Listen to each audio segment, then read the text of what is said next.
So welcome everyone to our webinar today from Avoidance to Approachable. If you're just joining us, thank you so much.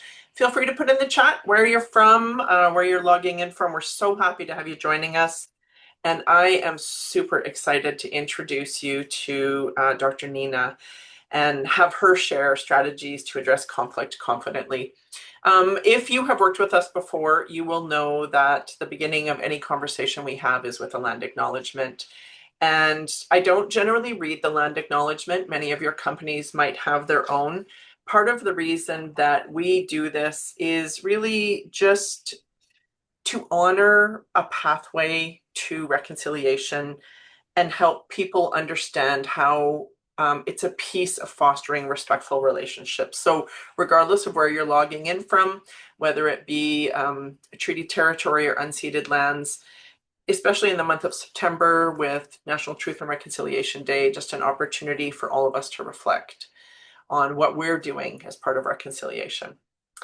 And so you're logging in to a webinar hosted by Creating People Power. And one of the things that we like to do is show our vision and our values, because as you'll see today, we really believe in the power of community, whether that be the community that you're creating in your workplace. We have a community of subcontractors, our newest one you'll hear from today, that really our work is driven by our interest in being collaborative, caring, and quite frankly, sometimes courageous, which I think we'll hear from the conversation today. Our work is also driven by these values, and if you're curious to see more about that, feel free to reach out to me. We have some guidelines when we're in learning mode, and one of them is that we really believe in creating an environment where everyone feels like they belong, that they have a voice.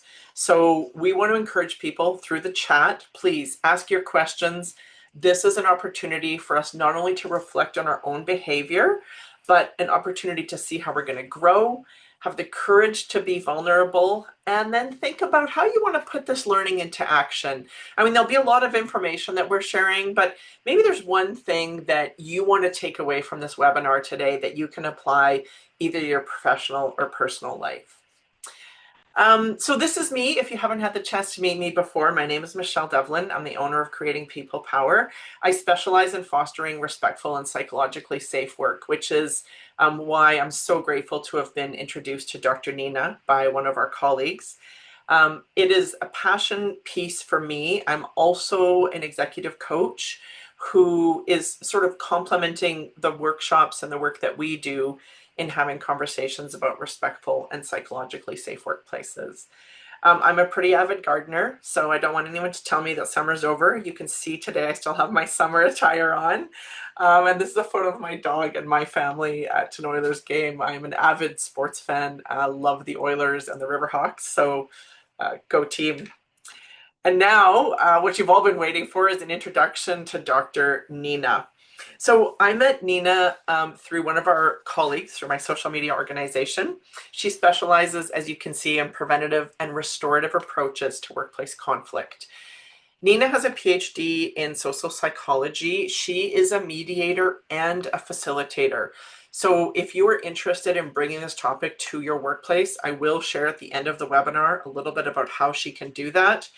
A little bit about Nina. She loves helping people work through conflict. She has provided dispute resolution services to multiple sectors across Canada and the United States to help build cultures of psychological health and safety and resolve disputes in ways to protect relationships and help move people forward.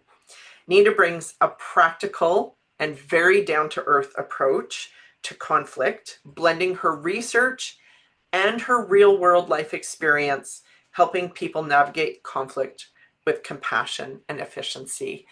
I'm going to introduce Nina and maybe let her fill in the blanks. Interesting fun fact about Nina, she's taking a law degree for fun as a hobby. So Nina, tell us a little bit more about that. Yeah, no, during the pandemic, I realized that my commute was taking up about 2 hours of my day. And then I just had this gift of time and everything was online and available there. So I thought, well, what can I do with this? And and I enrolled in law school at the University of Essex. It's an entirely online program. I love it. I always had a passion for law. I worked in a law firm after university, my undergrad. So in 2018 was when I got my mediation license. And that started because okay, so there's a debate about do what you love or do what you're good at. And I realized that I was good at solving disputes. I worked in a very high conflict environment, Okay. and I looked back on my life and I was like, oh, when something kind of was going sideways, whether it was when I was a bartender, a server, working in customer service before university, I was always a person who would come in and kind of resolve that. I think we think of this space as being occupied by people like getting to yes and negotiation, but actually, I do think that there's a lot of room for the kind of gentler approach that I like to take to conflict resolution. And I do work with really high conflict individuals. In addition to my employment practice, I work with couples. So I do divorce mediation as well, and that can be Mm, very, very, very emotional. mhm. Workplace can be too. And so, Yeah. balancing these things, the blend of psychology and law and mediation has really come together in a beautiful way for me. My passion was research. I'm not as good at it though. And um, so I found what I was good at, and I developed my skills and kind of almost went backwards. I saw that the what I was applying was actually a lot of theory, and I just love now. I love being involved in a conflict situation because I know that there's a way to solve it. I know there's a way to get to the other side, even if it doesn't feel like it in the moment. And we're going to talk about all of that today. And Yeah. also, if I'm We are. blabbing on, I'm sorry, it's because I get excited about discussing this with people. I love to share this information because it is practical. I'm gonna say it's not every day you hear someone say, I love conflict. So people will be rewinding the recording to make sure that's what you actually said. Yeah, yeah, I do. I think great ideas spark from this. I love that. I do also want to let people know that if you didn't hear it in the intro, this webinar is being recorded. And just a bit of a disclaimer, like everything that we're sharing today, this is intended as educational information. It is not intended to replace any medical, psychological, or legal advice. I know that we do have a legal community that I'm connected to. You know that my husband practices law. We have clients that are lawyers, so we have a lot here. Please reach out to the appropriate professional when required. We are simply offering some general advice and information today, and I just wanted to make sure that that was really clear, that people understand that. So let's start off really. People I think have different perspectives, Nina. When we say even just the word conflict, it creates some things in sort of our body. So, oh, sorry, and I should say we're also going to address questions closer to the end of the webinar. So if you have a question, please feel free to throw it in the chat. You can send it just to myself and Nina, or you can ask it to the group. And if we don't get to all the questions in the webinar time, we absolutely will address them afterwards in a follow-up document. So yeah, let's go, Nina. What is conflict? Like when someone says that, I know we've got a definition here, but like from your perspective, Yeah, so in addition to kind of what we've acknowledged here, this struggle between individuals with opposing needs, values, or perspectives, um, it can also be an internal process, which we'll talk about a little later. But really, conflict is this idea of like a space of discomfort, I find. Anytime there is opposition present, you can have conflict. So whether that's multiple options to some kind of situation, essentially it is this state of, to me, opportunity and growth that can come from having various kind of viewpoints or options available. okay, so if I want to summarize, you see conflict as an opportunity for growth. Yes, just like I used to see my grades as an opportunity for discussion. Well, but so the reason Uh, I'm repeating it is because Yeah. you've just done a mind shift for me, right? Yeah. Because it's not, I think oftentimes people think of conflict. So I want to actually talk about something in social psychology to kind of launch us off called the fundamental attribution error. And this is when it's ourselves facing something or making a misstep potentially, we attribute it to the environment. But when somebody else does something, we attribute it to the self. So what happens when this occurs is we start to say, oh, my alarm clock didn't go off, so I was late, as opposed to the other person who we're discussing who is lazy and always sleeps in. And so this is like an opportunity, though, to start to shift to say, well, what's happening, right? So this is really where I think we can start to say, okay, it's an opportunity for self growth, but also for general and group dynamic growth.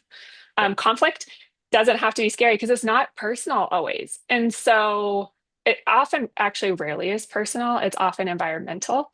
And we usually didn't do Okay. something we're usually not a bad no, often people are not bad people. They're well Mm, intentioned. And the conflict brews, and once it gets to a point of simmering too high, that is when it feels uncomfortable. But actually, if you catch it early, it's quite a comfortable space to be in. okay. And that is so interesting because that resonates 100% with what I often tell people in our respectful workplace workshops. Most of the people that act disrespectfully are not doing so intentionally. Like, I don't think people are hopping out of bed, saying I'm gonna disrespect like Dave and Sally today. Like, we're not doing that, Mhm. right? They're often unintentional. So this whole conversation around like trying to think about what's happening is a really good one for me personally to reflect on. So I want to ask the audience to throw out some examples of what they believe to be the primary causes are behind most conflict. Like, what are you seeing? You can send it to everybody. You can send it to myself and Nina, the panelists. But I just think that, we all have our own experiences, Nina, with conflict. So I'm also obviously very curious to know what are your experiences behind conflict?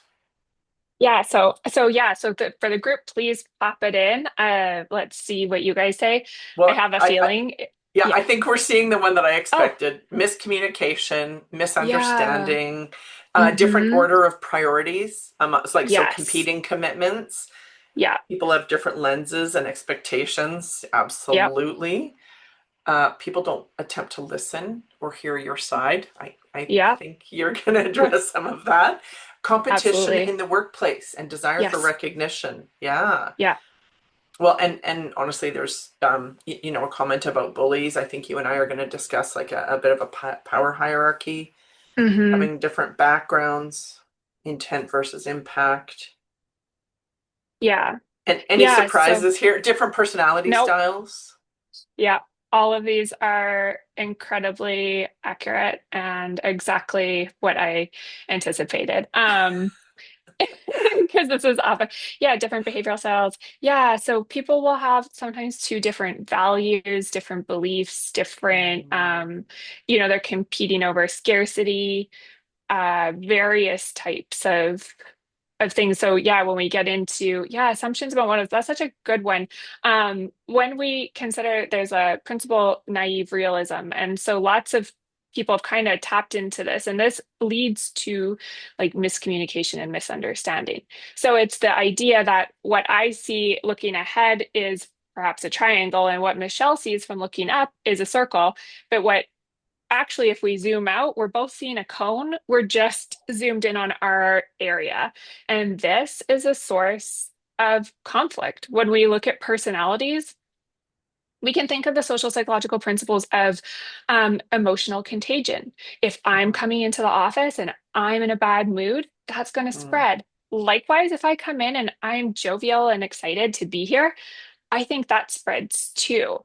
Mhm. And so these kind of underpinnings of social psychology that bleed in, that create the environment, um, really, really can explain a lot about it. And I think that what everybody has explained here is not so besides bully. Hmm. We don't Yeah. see like personal attacks.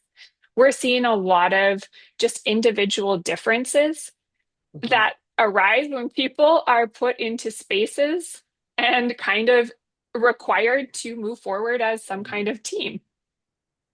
And, a lot of the work that we do, like I know that some of the clients logging in with us have done disc assessments and disc workshops. So Yeah. whether it be that or an emotional intelligence, they already have a context and an understanding that, hey, somebody has a different approach than me. But sometimes we know that that can be a source of conflict unless we're sort of reminded of, what might that look like? How might I adapt my style? And again, I'm going to go back to your question, like, what's happening here, right? Like, what is causing my frustration? Okay, Yeah. so I think next question, I also want to throw this out to the people that have logged in. Like, Mhm. what is it? Why do we avoid conflict? Like, and just because you write it in the chat doesn't mean that's the reason. Like, maybe people who avoid conflict. I'm gonna throw out there. I think what I see most often in the work that I do, Nina, is just fear. Like, Mhm. people are fearful of saying or doing the wrong thing. That they're just fearful of the outcomes, of the potential outcomes of the conversation. So that's what I see. I don't know. Let's maybe see what Yep. the group sees, and then we can compare notes. Yeah, I'm definitely interested. So I see feeling uncomfortable. Thank you, Kathy. Hmm. Anybody else have tried? Yeah, that that's Hmm. a common one, right? I have made my stance known. I've dug in. Now, how do I walk this back? Sometimes you want to, right? Yeah. But if you've taken your ground, yeah, avoid to protect yourself, prioritize saving a relationship. Yeah, and the sad reality is that we're probably making it worse by doing this, or and then making things worse. Yeah, Hmm. Hmm. fearing backlash from others. Yes, retaliation. This is why retaliation policies, just as a side note for organizations, and I'm sure any lawyer in here would agree with me. Um, these types of policies are critical to providing psychologically safe workplaces. Yeah. Yeah, fear of And backlash and these power dynamics. yeah, and I think also, yeah, some people will tend to avoid it because of the comment that someone listed. Like, I'm just going to see if this is going to blow over, right? Like, Hmm. maybe I'm making too big a deal out of it, and then oftentimes what ends up happening is it escalates because, right, again, we're only seeing our side, Yeah, not knowing how to absolutely. communicate in the other language. That's fair. Okay. So, Nina, from, we sort of talked a little bit about this, why people avoid conflict. This slide is definitely not inclusive of all the reasons. Our community has added a lot of their own perspectives. Can you just sort of give us some insight into, why you selected these reasons in particular and what you see? Yeah, so research is kind of just there's a bunch of reasons, and everybody's reason that's in there is valid. Just when we kind of aggregate it and look at it, these are kind of some of those top reasons that people have identified as avoiding Okay. conflict. So really, that's just kind of an evidence-based inclusion there. And so, yeah, when we think about, I like to think about kind of fear of confrontation and the idea of fear. Anybody who has thought, I'm going to go into a conflict situation, like I'm going to address something that's bothering me, has usually thought about it to death, right? They've like it doesn't necessarily always just arise in sometimes we see things just pop off. But when we're thinking about conflict that is brewing, um, we start to have fear. And then I think that fear, that emotional base, um, compounds when we start to ruminate on kind of maybe our lack of skills or our past negative experiences, Mm, the power dynamics involved, the fear of retaliation, okay. never being taught. These are skills, these are things that we Yeah. practice, right? When I was growing up, my mom said to me, may I please have, thank you, right? I needed to be taught the skills of manners, Right. just like being taught the skills of conflict or the skills of resolution are really powerful, and they're things that we have to practice. I didn't just wake up. I woke up, yeah, maybe born as somebody who wasn't necessarily who is comfortable in the face of conflict, but Hmm. I didn't. But I honed it. right? I practiced not responding emotionally. I used to think that if somebody was like lying to me, that they were insulting me. No, they're trying to protect themselves potentially. As Mm, soon as you kind of pop yourself out of the equation and start to think, what is happening? And this is, if this is the only thing you walk away with today, it's to ask yourself, what is that other person's motivation, mm, right? What is happening for them? Then it starts to become less personal. And I think that that fear can kind of start to melt away. And I I think that love the other that. thing with this, with the fear, is something I'm always, it's part of, I think, pop culture almost at this point, but is the idea of the window of tolerance from Dr. Dan Siegel. And this Hmm. is just the idea that we have this zone where we're comfortable in, and anything above it is that hyperarousal state, and anything below it is that hypoarousal state.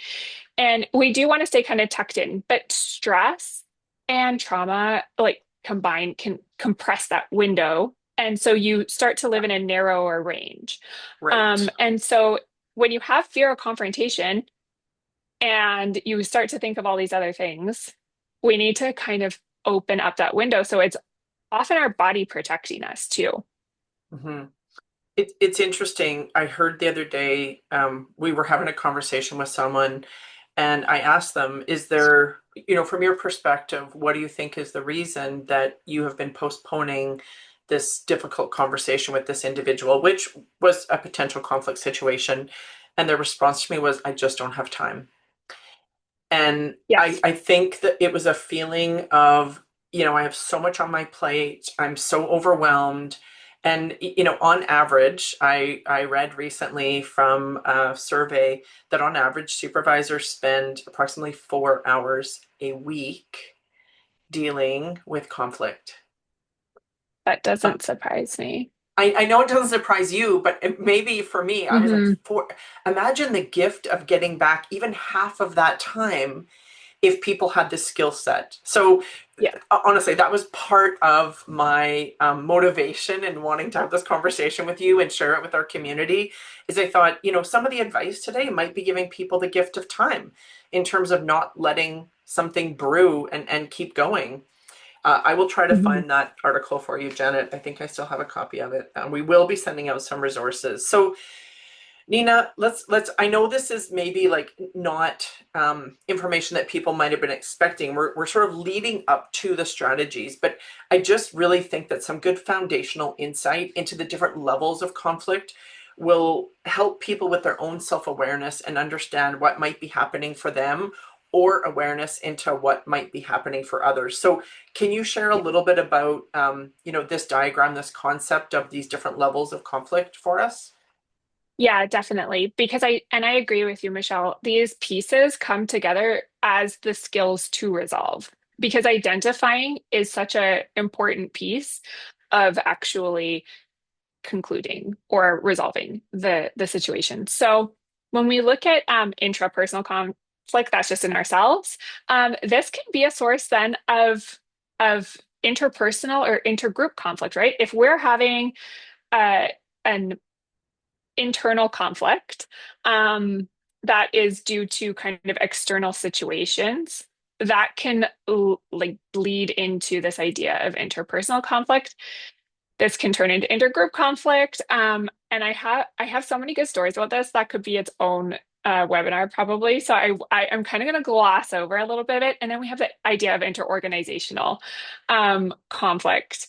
But yeah, I love this stuff. This is kind of maybe more theory, and so just having awareness though of what these levels are, I think, is really important.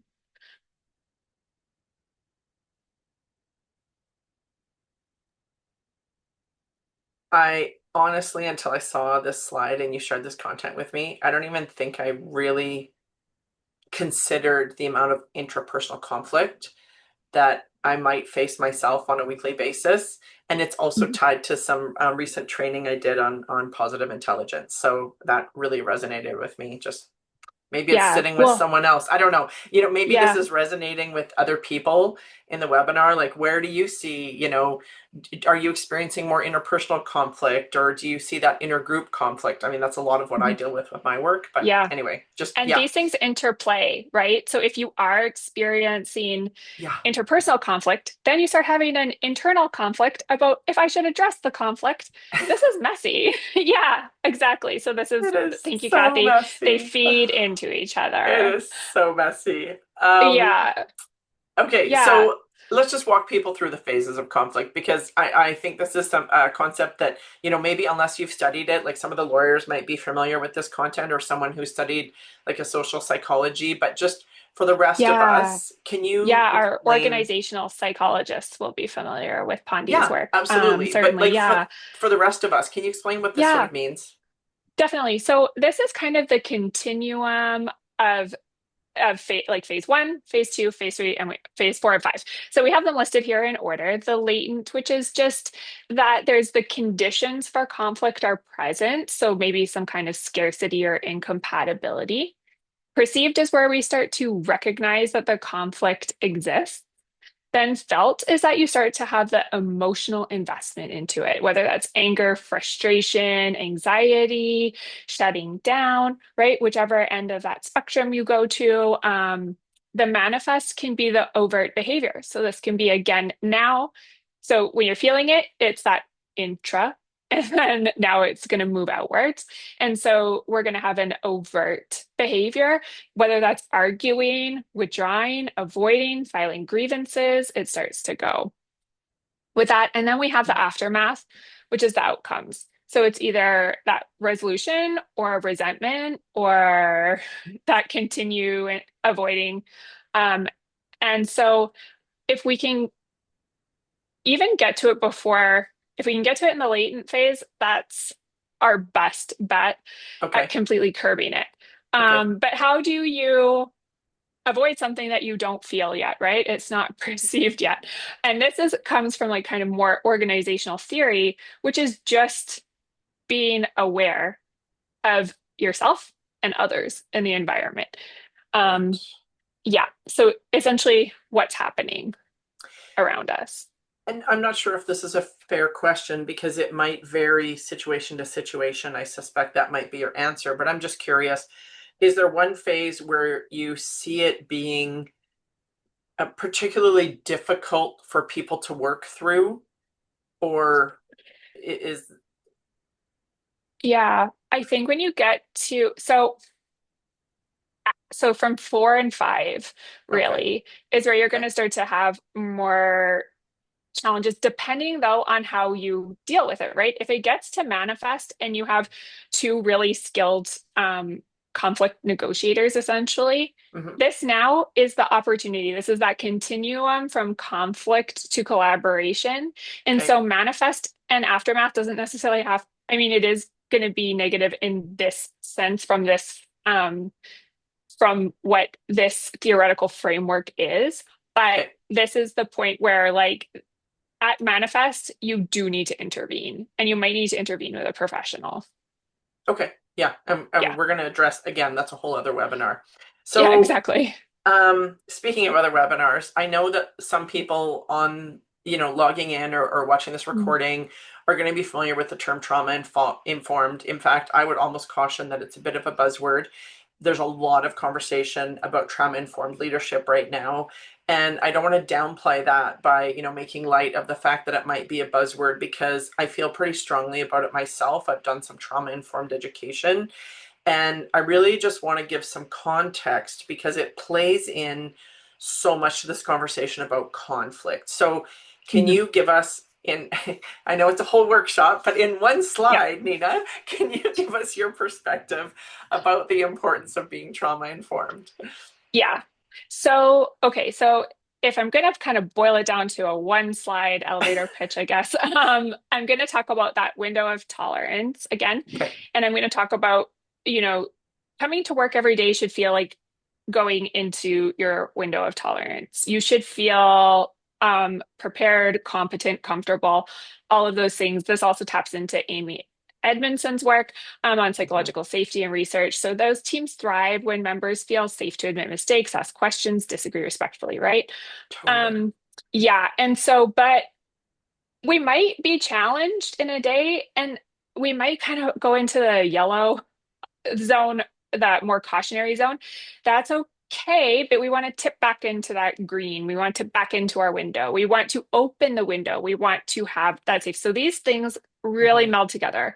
It is incumbent upon managers and supervisors to create this environment. This is Hmm. not a managing up situation. I, as an employee, can identify if I'm outside my window. I can seek my own help if I'm outside the window, but the environment is structured by the top down. Hmm. So putting that perspective on it, I really think that this trauma-informed approach recognizes that everyone carries their lived experience into the workplace. Yeah. This again is asking the question, what's motivating this person? What's happening in this person's life? What might not they be sharing? Right. That is creating this environment. And then, putting on our kind of compassion glasses and starting to be curious or inquisitive or more understanding that everybody has experiences. Everybody might feel, and I know people are, reluctant with the word kind of triggered, but it, but being triggered is exactly the Hmm. that expression, right? It does Hmm. push you out of that state. So we want to keep people really contained and comfortable at work. That Hmm. doesn't mean we don't challenge people Hmm. to larger thought or to bigger things, but we don't want to challenge people's emotional bandwidth. Right. That's not that's not appropriate. Yeah, and you're right. Amy Edmondson's work is based in that. And I think when we, in the work that we do, explain why psychological safety is part of our legislation and what that looks like, it isn't about always being nice. That's not what it's about. It is about challenging and Mhm. having those conversations, but in a way that's healthy, right? And Yeah. creating these boundaries. And absolutely, it is tied to the fact that yeah, I'm not just parking everything that happened yesterday on my way into work. It's just not happening. Yeah, I So would love to be able to do that. I would yeah, love to I would say, love to, but I think we all yeah, learned that that doesn't actually happen. no. So you were the person, Nina, who introduced me to this concept, and the very first time we met, I just felt like I kept saying, "Tell me more, tell me more." So talk to me about the restorative approach to conflict, and in particular, like your approach, how you help people understand how to work through concept or conflict, because like you said, we can all build the skill set. This is a skill Yes. set we're learning, right? Absolutely. This is something that we practice that is so at the beginning, just like any skill, okay, when you first started driving, for example, um you're like gas on the right and brake on the left. I had to think about that for a second. See, because it's become so natural to me, right? Like so you have these thoughts, you have these ideas, as you're moving through life, you're like, oh, and then it becomes second nature. So you're so worried about something in the beginning. So the restorative approach is really there to find the good in the other and draw it out of them. And this is Mm, one thing that I always say about my practice about being a mediator is that for me, I do believe that being a mediator and facilitator and conflict resolution specialist is probably made me a better person because it's made mm, me a person who goes, there's another side to that story. There's another lived experience. There's another, mm, it breeds compassion when you do it this way. So the sure. restorative approach is really there to repair harm, not assign blame.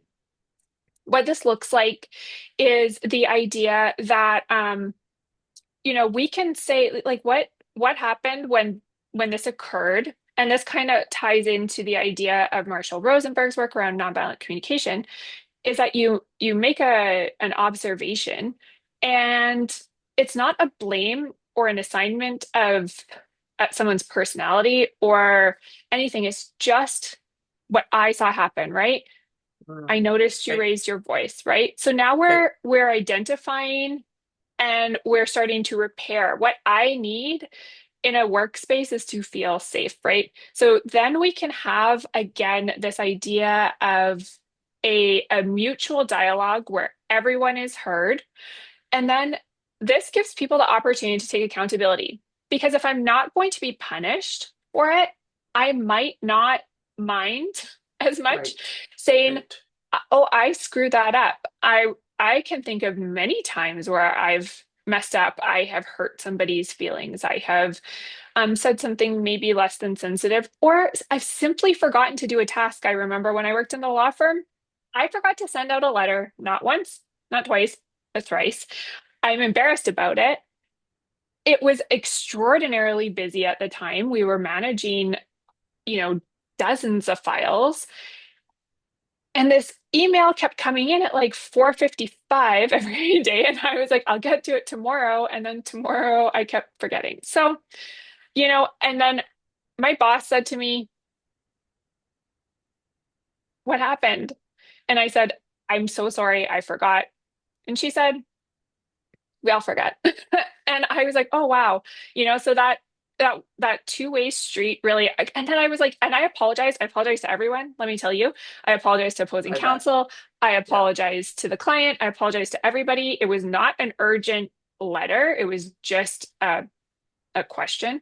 But it can really strengthen the relationship because now if I mess up another time, which I'm gonna do because I'm a person and We're everyone human. else is going to too, yeah, Right. you can go back and say, "Hey, look, I messed this up again." This isn't carte blanche to keep messing up. Of course, you need to keep trying to do better, Right.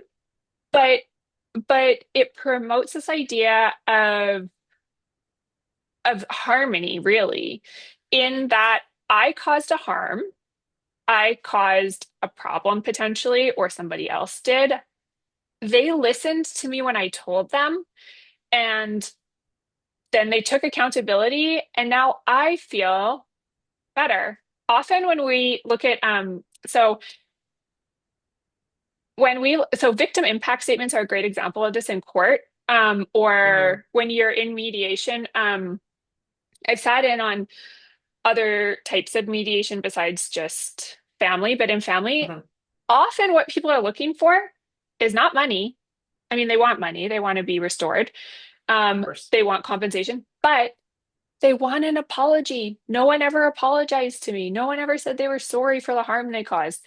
Right. Waiting for the apology to is part of the restoration process. So whenever I mediate, whether it's with families, whether it's in workplaces, Hmm. I always ask people to introspect. Where can you look for where you can take your accountability in all of this? And where can they and start to be vulnerable with each other? You need to build rapport. You need to spend Hmm. time. This is not something that I just sit down and force people into, of course. This is a process that needs to be appropriate for people. Yeah. But it when it's um, when you've got people who will participate, it is extraordinarily powerful.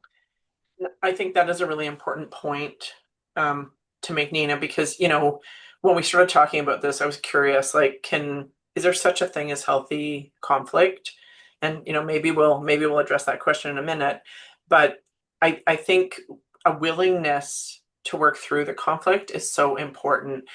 We have, whether it be lawyers or companies that reach out to us saying, this person needs to be coached to be more respectful, like, that is not generally work that we would take on, because unless someone has a willingness to A, acknowledge their behavior, and B, sort of recognize the impact that it might be having, then, is there really a conversation to be had with two parties when they're in conflict if only one party is willing?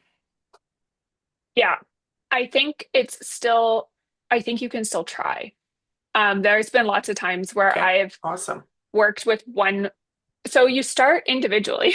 I know we're going to talk about the mediation process, but yeah, Yeah. you start with the individual, and sometimes people can be moved, right? They start to see that the process is not Hmm. about punishment, Hmm. is not about getting you in trouble, is not about.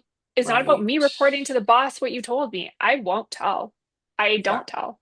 I will only share minutes of settlement under a normal Right. contract. And so, um, yeah, it becomes safe. You have to make the environment safe, right? If you don't Okay. have a safe environment, this is the basis of even backing out of conflict in the first place, but or out of avoiding it in the first, like not avoiding, but preventing, I guess, Right. conflict. Then when it does arise, having it safe enough to be able to be worked through is so critical. And that's why, yeah, sometimes I do get called in because it has been pushed. Also, I'm a neutral. I have no judgment. I get it. Yeah. I, you know, and Yeah. sometimes that's just easier. I'm not I, on I anyone's side. I totally agree. Nina, we actually just had a client yesterday who reached out to us with an inquiry, and that's what they said. They said, you know what, we have both parties that are willing to have a conversation, and part of the reason that we're engaging a third party is just because we want someone who's neutral, and that is totally okay. So Yeah. I know at the beginning when we talked about like, hey, the sooner we deal with this, the better, and now we have a slide on when do we delay addressing conflict because there might be times where we need to press pause. And as the Hmm. mom of a former hockey player, you know, we had a 24-hour rule from I think Hockey Alberta or like wherever, saying, hey, like we need to press pause. So I think we want to acknowledge that pressing pause doesn't mean we're avoiding it, but what are some of those Hmm. instances? Can you walk us through the why we might need to do that? Yeah. So I'll go back to your hockey analogy. Keeping in mind, I know very little about hockey. But I do know that there's a penalty box.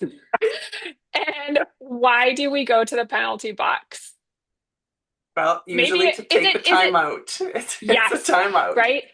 If you're fighting with someone and you are up here, you can't Right. resolve it. It's just impossible Right. and fruitless and pointless and actually probably going to aggravate the circumstance. Okay. So go sit in your penalty box, take your time out, do what you need to do. Okay. I'm much more comfortable with like makeup analogies, if I'm honest. But yeah, but but I know that there's many an Edmontonian in this conversation and go Oilers. But yeah, you just need that little moment, right? Okay. Um and this is also drawing back to that window of tolerance. Am I way outside my range? Because if I am, I'm not going to be productive. So yeah, Yeah. you just want to wait until people are back there Okay. and not forcing people. Really, solving an argument is a voluntary process. So I mean, I can order people get ordered all the time to come see me. Right. Um, yeah, notice to mediate, and then they're in front of me. That doesn't mean it's going to be productive.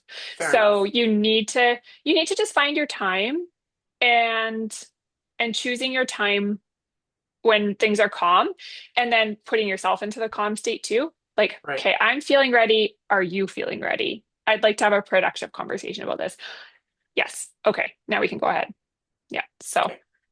yeah. And you know, as someone who tends to wear her emotions on her sleeve, I really appreciate this awareness just as an opportunity for me to say, like, it's okay for me to tell the other party I'm not comfortable talking about this right now.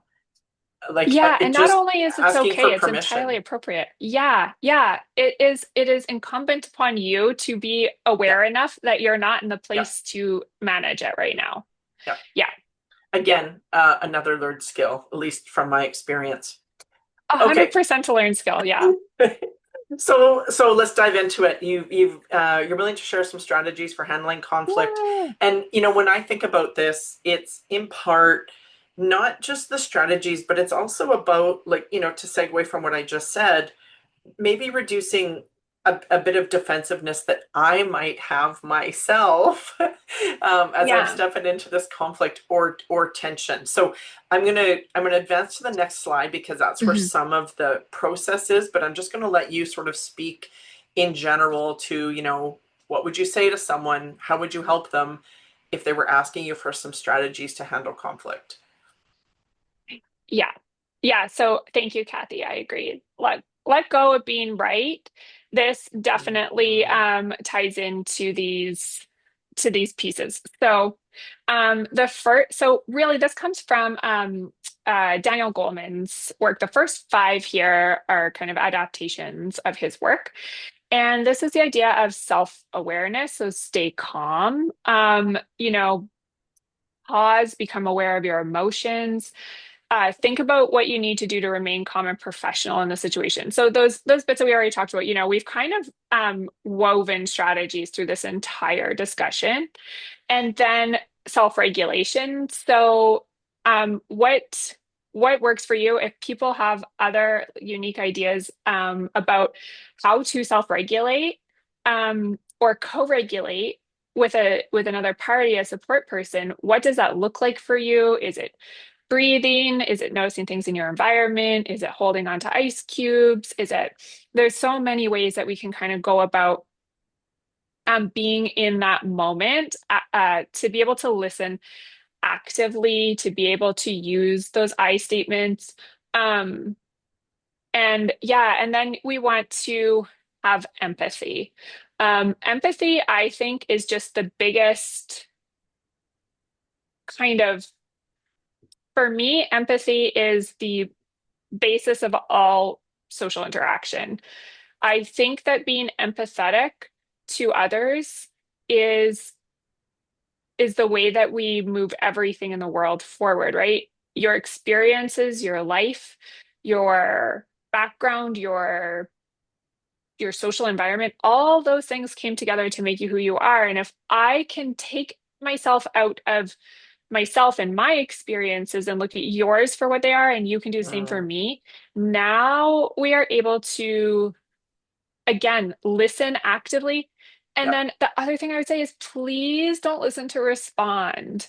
Listening to respond is what makes for like great banter on a sitcom. It makes for terrible conflict resolution. Um, a witty comeback is not going to be helpful. A dig, a diss, none of Mm. this. Leave it.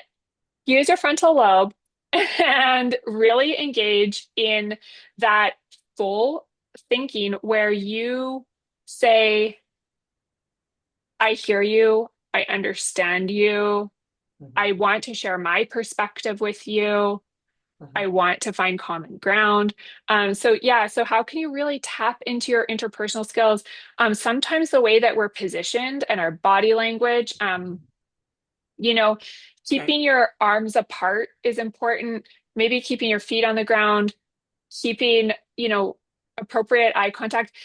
If you lean in too far or you start pointing or you start making big gestures, things are going to feel anxiety inducing. But if both parties can kind of ground and Okay. say, even taking a moment together to do this, Mhm. hey, I can see that this is a tense conversation. This is going to be a tense conversation for both of us.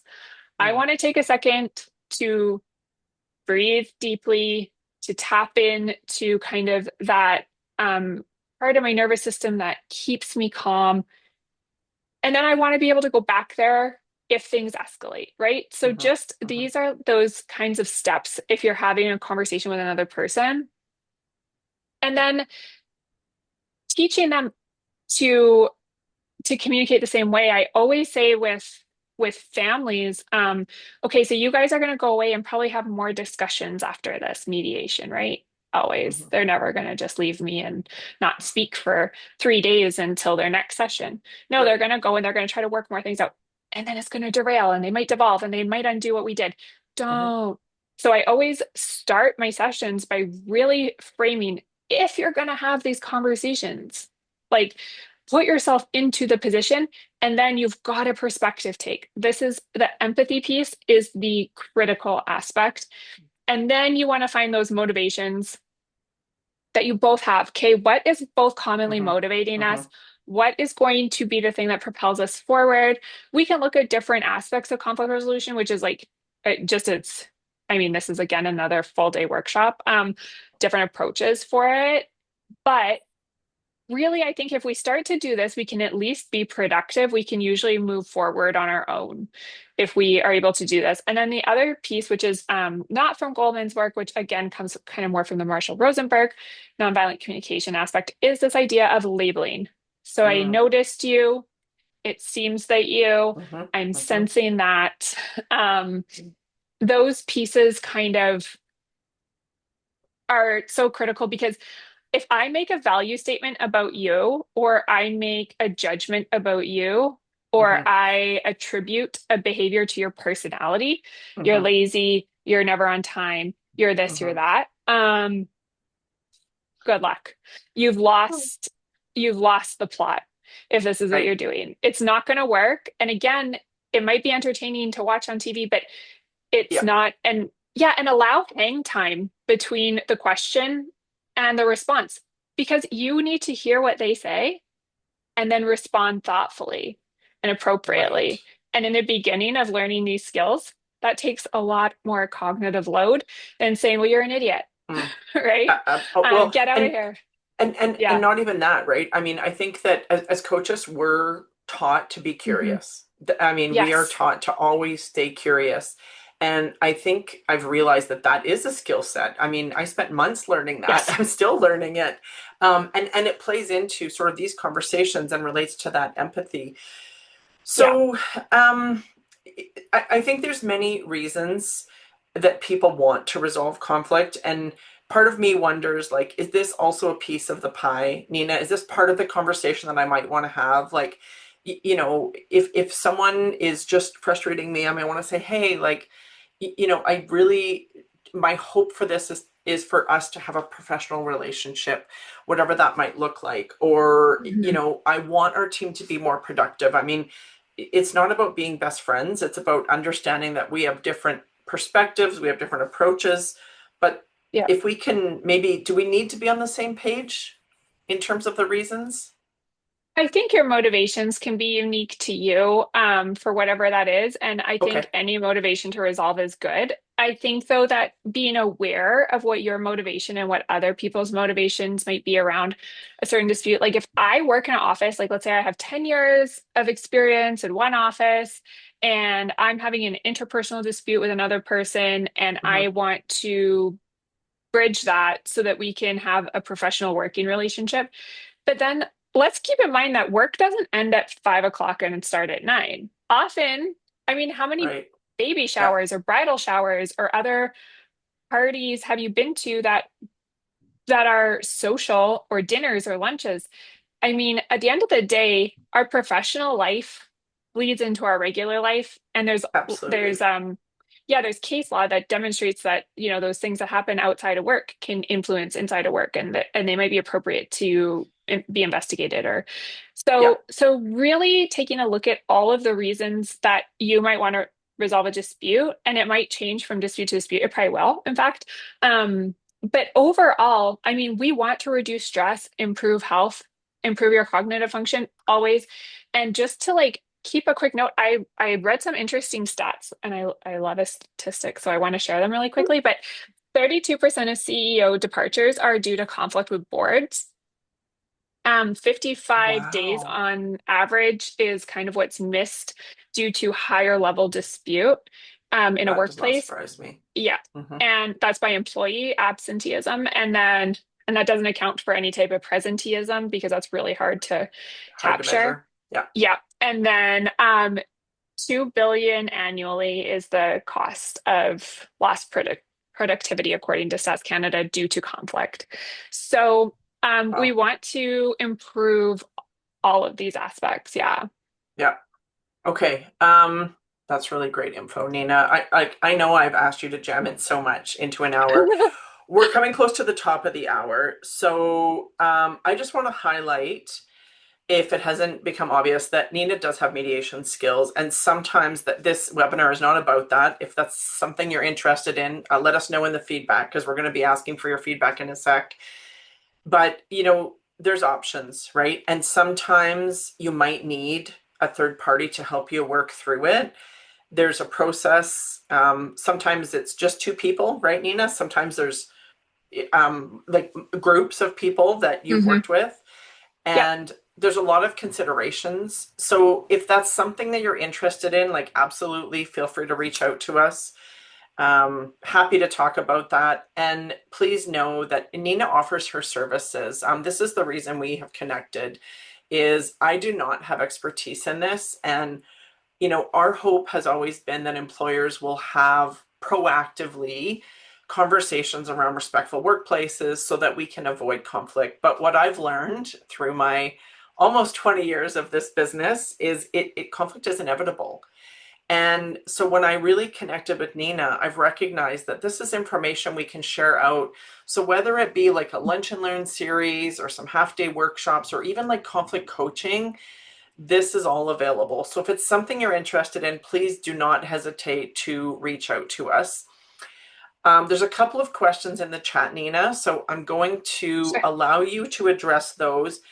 And I do want to leave sort of this final comment here about conflict being an opportunity for growth, because you said it at the beginning, but you've sort of extended that here with the thought of the fact that it's not just for growth, it's about connection and resilience. Because I know myself, like as I develop these skills more and more, we do build resilience through these conversations, and it does enhance relationships. So before I get to the questions, we will be supplying these resources as well as some of the other research that we've referenced. What we would really love for you is just to scan this QR code and provide us with some feedback. In the general comments, if there's other topics that you want us to dive deeper into, we've had great response. So thanks to all of you logging in and checking out the recording. Maybe we can go to a couple of the questions, Nina, and if people have to leave, totally understand. But we've got a couple of minutes. So what do you do with someone who has interorganizational conflict, but they end up causing other levels conflict because they don't Mhm. agree with the organization? Yeah, so this is such a good question. This is a big question. This is something that's so I would direct you. Is this sorry, but who asked? Is this Jennifer? So um, I would direct you to some work on range of tolerance. This is different and Mm-hmm, unique from the window of tolerance. And mm-hmm, what this is kind of this idea of what you can live with. What is your preference? What is in this range of tolerance? So what will you consent to, but maybe isn't your favorite thing? So the best way I can kind of describe this is my favorite vegetable is a carrot. I will always say yes to a carrot. Um, a Brussels sprout, if someone puts it in front of me, I will eat it. It's not my favorite, but I'll give it a go. And then if somebody puts an egg in front of me, uh, no, thank you. So I will not eat it. I firmly object to that. And what we do with this kind of range of tolerance work is start to see where we can overlap everybody's preferences and range of tolerance so that we can eliminate those objections. Now, this is complicated work undertaken by, organizational psychologists that, this bleeds into policy. This bleeds into all aspects of your kind of foundational thing. But it is this idea that um, you're wanting to, if you can't capture everyone's preferences, you at least want to capture everybody's range of tolerance, what they can live with, what is the mm-hmm, best solution. mm-hmm. Um, and so this doesn't mean majority rules. This doesn't mean, Right. so this is the start of what is the best solution. This involves kind of statistics around things like rank ordering. Um, and this is that starting piece for really that. That's a great question though. And yeah, I'd probably need some solid time, but I can send out, we can, with the, resource list, I can definitely send out some range of tolerance information. Well, and I Yeah. really, really appreciate you making the distinction between those two, because range of tolerance and identifying what you can live with, those are great conversations that I think people might even be a little bit more willing. So Yeah. it's 12:01. I know that people probably have Yeah. to step out.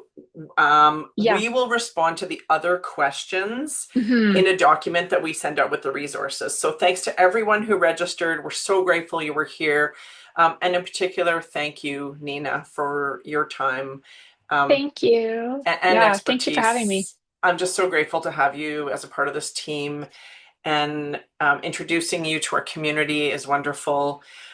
So that being said, we create a sense of community here at Creating People Power. It's what we're all about, and we also support community. So through the work that I do, I'm a volunteer at United Way, and I'm very interested in supporting the programs that they have. And as you know, times are difficult for registered charities. So if you're interested in making a difference or your organization, please feel free to reach out to me. And if you're interested in this work, please don't hesitate. This is our contact info. Thank you so much, everyone, for being here. Hopefully, you have some productive conversations around conflict and can keep your curiosity hat a go. Thanks, everyone. Thanks, everyone.